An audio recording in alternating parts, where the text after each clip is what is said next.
50 ఇళ్లున్న ఒక వీధిలో బండి ఎట్టుకుని కూర్చుని అందరినీ బండిగాడక రమ్మని లైన్లో నిలబెట్టి గంటల రైల్లో నిలబెట్టిన ప్రభుత్వం జగన్మోహన్ రెడ్డి ప్రభుత్వం. గోబరా ఖర్చుల ప్రభుత్వం జగన్మోహన్ ప్రభుత్వం.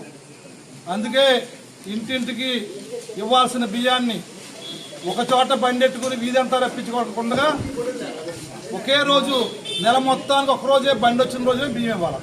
మళ్ళీ మల్లాడి బియ్యం కావాలంటే ఆ బండి ఆ ఊర్లో ఏ శివారు ఉంటే ఆ శివారుకి వెళ్ళాలి. దీన్ని అరికట్టడానికి 15 రోజుల పాటు వరుసగా బియ్యం తెచ్చుకోవచ్చు. ఉదయం 8 గంటల నుంచి మధ్యాహ్నం 12 గంటల వరకు, సాయంకాలం 4 గంటల నుంచి 8 గంటల వరకు 15 రోజుల పాటు నిరాటంకరంగా బియ్యం ఇస్తారు. మధ్యాహ్నం నుంచి డీలరే పట్టుకెళ్ళి ఎక్కువ వయసు ఉన్న వాళ్ళకి, ఓల్డ్ ఏజ్ వారికి, అలాగే అంగవైకల్యం ఉన్న వారికి ఎవరైతే రాలేరో వాళ్ళ ఇంటికి డీలరే పట్టుకెళ్ళి బియ్యం ఇస్తాడు. ఇంటింటికి బియ్యం అంటే ఇది. ఇంటింటికి బియ్యం అంటే 50 ఇళ్లున్న వీధిలో ఓ చోట పండిట్ అందరు రమ్మని లైన్లో పెట్టడం ఇంటింటికి బియ్యం కాదు. అందరికీ చెప్పండి, అసలైన ఇంటింటికి బియ్యం ఈ రోజు ప్రారంభమైంది. ముఖ్యమంత్రి గారి నాయకత్వం.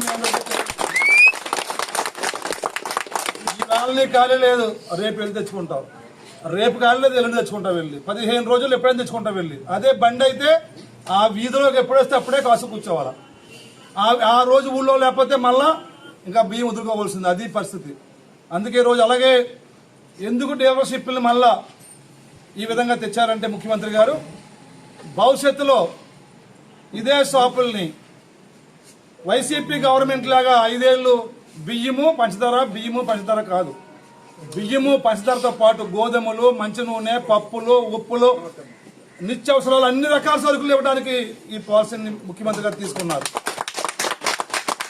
కూటమి గవర్నమెంట్ వచ్చింది, చంద్రబాబు గారు ముఖ్యమంత్రి అయ్యారు. రేషన్ షాపుల దగ్గర 5-6 సరుకులు దొరుకుతాయి ఇప్పుడు. అదే వైసీపీ గవర్నమెంట్ అయితే 2 దొరుకుతాయి. టీడీపీ గవర్నమెంట్ అయితే 5-6 వస్తువుల్ని వేళ ప్రజలకి ఇవ్వడానికి సిద్ధంగా ఈ కార్యక్రమాన్ని తీసుకున్నాం.